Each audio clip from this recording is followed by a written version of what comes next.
मूलभूत सुविधाओं की कमी से जूझ रहे छातापुर इलाके के लोग। नजरिया न्यूज के लिए सुपौल से जिला प्रभारी अभिमन्यु मिश्रा की रिपोर्ट। छातापुर इलाके के लोग कई मूलभूत सुविधाओं की कमी से जूझ रहे हैं। यह बात बीआईपी के राष्ट्रीय उपाध्यक्ष संजीव मिश्रा ने कहा है। दरअसल बीआईपी नेता संजीव मिश्रा इन दिनों लगातार छातापुर इलाके में जनसंपर्क अभियान चला रहे हैं, जहां वे लोगों से मिलकर इलाके की समस्याओं पर मुखर होकर आवाज भी उठा रहे हैं। इसी कड़ी में संजीव मिश्रा छातापुर प्रखंड के मोहम्मदगंज पंचायत पहुंचे, जहां उन्होंने विभिन्न वार्डों का भ्रमण किया और लोगों से मिलकर इलाके की समस्याओं पर चर्चा की। इस दौरान बीआईपी नेता संजीव मिश्रा ने कहा कि छातापुर के लोग आज भी कई मूलभूत सुविधाओं की कमी से जूझ रहे हैं। सरकार की तमाम योजनाएं छातापुर आते आते दम तोड़ रही है। हर घर नल, जल, सड़क, पुल पुलिया से लेकर शिक्षा और स्वास्थ्य व्यवस्था बदहाल है, जिसे कोई देखने वाला नहीं है। कहा कि छातापुर में भ्रष्टाचार चरम सीमा पर है। सरकारी दफ्तरों में बिना रिश्वत के कोई काम नहीं हो रहा है, जिसके चलते जनता परेशान है। कहा कि स्थानीय जनप्रतिनिधि जनता की आवाज को सुन नहीं रहा है, जिसके चलते छातापुर की जनता आक्रोशित है।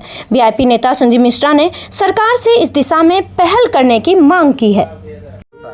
जेंट्स तो लुंगी पहन के आगे निकल जाते हैं, हाफ पैंट पहन करके, लेकिन महिलाओं को साड़ी तक उठाना पड़ता है। इतना मतलब इस तरह का स्थिति और हालात पैदा हो गया है मोहम्मदगंज में। मोहम्मदगंज के साथ साथ और भी पंचायत की कमोबेश यही स्थिति। कहीं पुल नहीं है, कहीं पुलिया नहीं है, कॉलेज नहीं है। यहाँ के किसान परेशान है। 266-67 रुपये का खाद 500 टका में खरीद रहे हैं। भाई यूरिया जब आपको पता है कि 267 रुपये में आवंटित होता है, तो किसान को आप 500 टका में देते हैं। आप बोलते क्यों नहीं? आपके मुंह में दही क्यों जमा हुआ है? 1350 रुपए का डीएपी आप देते हैं 1800 टका में। इस पे क्यों नहीं बोलते आप? यहाँ थाना में घूस लेता है, यहाँ ब्लॉक में करप्शन है, इस पे क्यों नहीं बोल रहे आप? भैया, पब्लिक आपको वोट देती इसीलिए ना कि पब्लिक आप आवाज बने, पब्लिक का आप सुने, गरीब गुरुआ का सुने। उसके आपको यहाँ चिंता नहीं, कोई पहचानता नहीं। 20 साल से विधायक है। अभी मैं चाची लोग से बात करता, बोले हम चिरवे न करे के छिए, आबते नहीं छिए, न यहाँ का कार्यालय है, नहीं आपका ऑफिस है, ना कोई आपका प्रतिनिधि है। तो भैया, ये गरीब का कौन सुनेगा? हमको बताइए, हम जानना चाह रहे हैं। ये पब्लिक का कौन सुनेगा जो आपको विधायक बना रहा है? आप मंत्री तक बन चुके हैं। नल जल का फिसडी स्थिति है। एक कोटो घर में नल में जल नहीं आ रहा है, कहीं गलती से आ गया तो उसमें इतना आयरन रहता है, लोग बीमार पड़ जाते हैं। कैंसर का सबसे ज्यादा बीमारी हमारे छातापुर से है।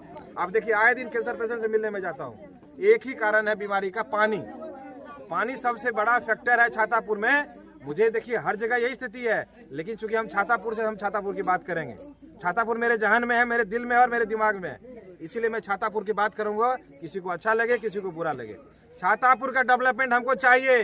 कोई विधायक रहे, कोई एमपी रहे, मैं बता देता हूँ आपको। मैं इतने लोगों के सामने बता रहा हूँ, यदि आप गलत कीजिएगा तो मैं आपको छोड़ूंगा नहीं। चाहे मुझे यहाँ से सुप्रीम कोर्ट तक जाना पड़ेगा, मैं वहां तक जाऊंगा। हर चीज के लिए मैं तैयार हूँ, हर सिचुएशन के लिए मैं तैयार हूँ। मैं आम नागरिक की हैसियत से बोल रहा हूँ, मैं एक आम आदमी की हैसियत से बोल रहा हूँ। मेरे पास बाबा साहब अम्बेडकर ने इतना पावर दिया है, मुझे कॉन्स्टिट्यूशन में मुझे लड़ने का अधिकार है। मेरे राइट्स मुझे पता है, मेरी ड्यूटीज हमें पता है। मैं लड़ूंगा, मुझे जो करना पड़ेगा मैं करूंगा, लेकिन छातापुर का डेवलपमेंट हमको चाहिए, छातापुर का विकास चाहिए, और छातापुर से करप्शन तो नहीं चलने दूंगा मैं। इसके लिए मुझे कुछ भी करना पड़ेगा, मैं हर चीज लेते यार। सर, आप पीएचडी विभाग को लेकर लगातार अब पीएचडी हम नहीं कर रहे हैं। आप यहाँ के माँ बहन से पूछिए, आप किसी भी गांव में जाके सर्वे करा लीजिए। मैं तो सरकार से मांग कर रहा हूँ, मैं हर चैनल पे जाके अभी मैं प्रेस कॉन्फ्रेंस करूंगा। पीएचडी विभाग पूरे बिहार में सबसे करप्ट विभाग है।